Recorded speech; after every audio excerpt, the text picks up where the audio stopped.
In this video, I'm going to show you how to change your guitar strings. This is something that can be really daunting if you don't know how to do it, but I'm going to walk you through it step by step, and you've got this.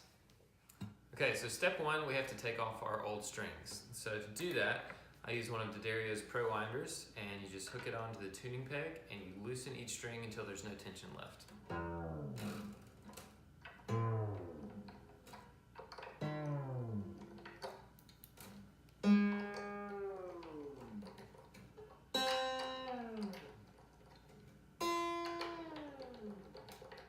So next we've got to cut off the old strings. Now the Pro-winder has a little string cutting tool built into it, but I like to use these guys. So we're going to start with the low E string and just cut through each of the 6 strings somewhere around the sound hole.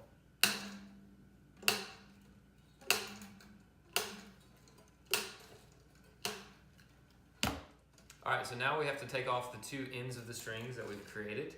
Up at the tuning peg, we're just going to unwind and pull them through the hole.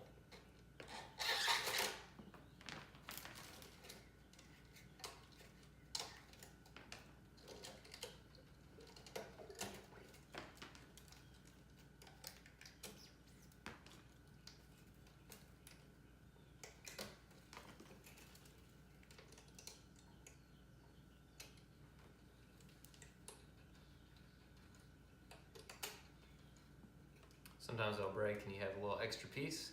Just be careful because these things are sharp. So now we've got to take out the end of the string that's still attached to the bridge. And a little trick here to get these the ball end of the string loose is actually take the string end and just push it in to the bridge.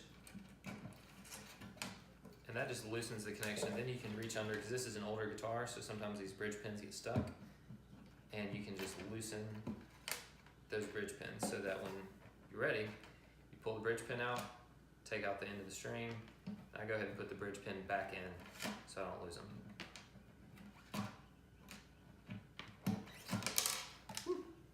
Like that. Come on, little buddy.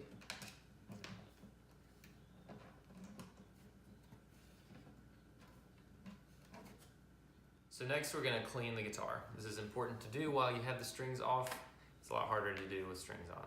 So I like using this Dunlop 65 guitar polish and cleaner, and I will just spray it onto this cloth that we have here, and this guitar needs it. So I'm going to start with the headstock. Just get the dust off, kind of polish it up, make it feel nice and clean.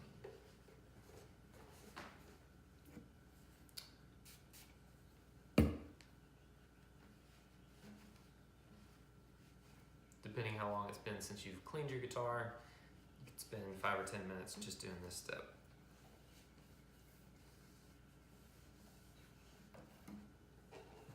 It's also a great opportunity to dust off the fretboard and the areas under the string on the top of the guitar. Spots that you can't get to easily once the strings are back on.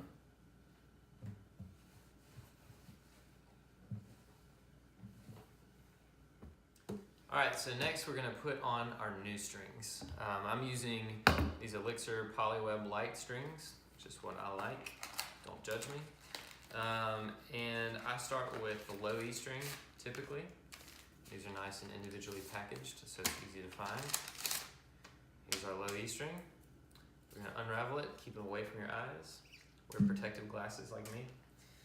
And we're going to start down here at the bridge pin. And what we do is we take the ball end of the string and we're going to wedge it into the hole in the bridge in the way that the groove of the bridge pin fits with the string, and then it holds the ball in place.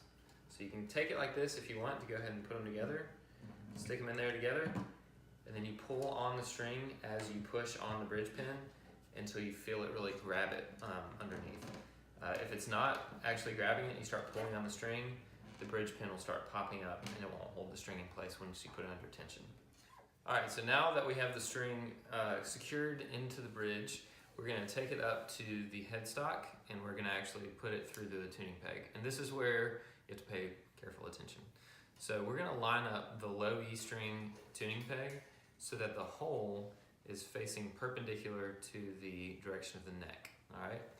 And we're gonna take this string and we're gonna go from the center of the headstock out through the tuning peg. So in this case, for these 3 strings, it's gonna be from right to left. And then when we get to the G, the B, and the high E string, we're gonna go from the left to the right. So that's why I say center to out. So we thread that string through, and we're gonna leave some slack on the string. I like to leave enough slack for a couple turns on the tuning peg, which we'll see here in a minute. And one way to do that is just kind of keep the string about a finger length off the fretboard at the center point. So once you have the right amount of slack on the string, up here at the tuning peg, you're gonna put a kink in the string. This is your first bend, and so you're gonna bend the string away from yourself. Okay, so we went in from the center to the outside, we leave our slack, and then we're gonna put a kink right there at the tuning peg. We're gonna take this string, come around underneath the long length of the string. So you take the end of the string underneath, and then you pull it tight. Okay, so you've actually gone around one whole time. This still has the slack in it. You've brought that string around tight. Now, right here where the string is touching against itself, you're gonna bend it back over. You're taking the end of the string and bending it back over the length of the string. And that gives you a really tight connection point so that when you start tightening the string, there's a lot of friction there that holds it in place so it doesn't slip out of tune. And that's how you do the string knot. Okay, so next we're gonna tighten the string up. You can do this just with your fingers. I like to use the Pro-winder to save some time. And what you do is you just put it on the tuning peg, and then you're gonna take your right hand and hold the string down, the long part of the string that has the slack in it, so that as you're tightening the string and it coils around on itself, it's pinching that knot that you just made. And it really secures the string to keep it from slipping out of tune. Be careful not to over tighten your string. The last thing you want to do is break one of your brand new strings. But we're not worried about tuning it right now. Just get enough tension on it to where the slack is gone and there's a little bit of tension on the string. And once you have that, you can sort of pull on the string, stretch it a little bit, and make sure if there is any extra slack that gets pulled out, you go ahead and pull it out. And once you've done that, then you can cut off the excess part of the string. Get down close to the tuning peg, and you clip it, and there you go. Now we're going to repeat this process for the A string and the D string, and I'll come back and show you what it looks like on the other side.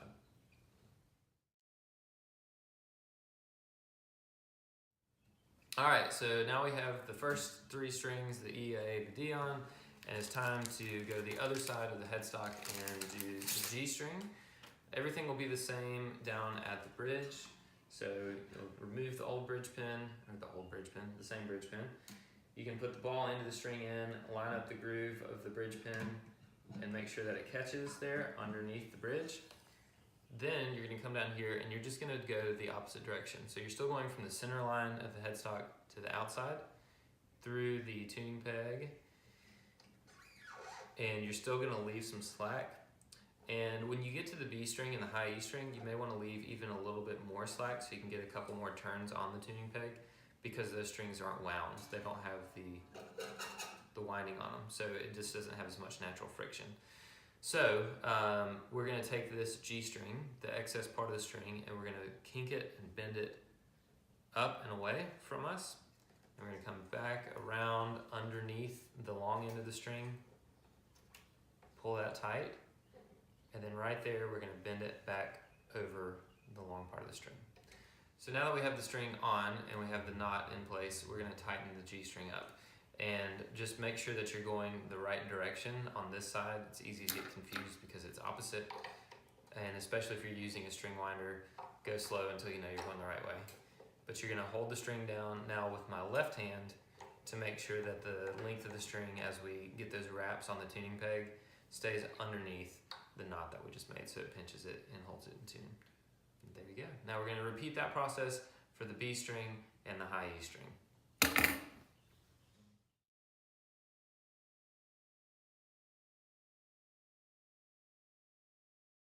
Okay, so we have all 6 of our strings on the guitar. We've got our knots in place. We have the guitar cleaned up.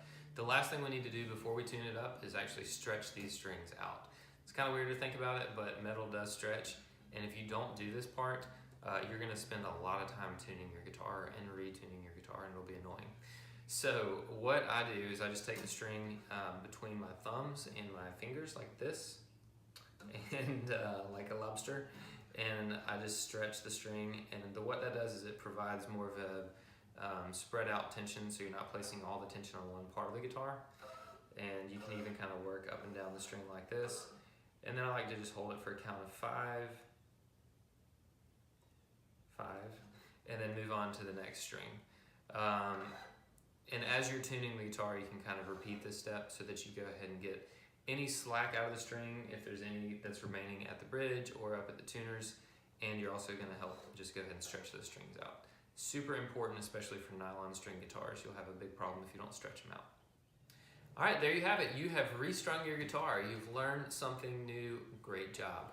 The last thing you have to do, obviously, is tune your guitar up, because right now it sounds like this. Yeah, awesome. And if you need any help tuning your guitar, watch our video on how to tune your guitar. There will be a link below. Until next time, rock on.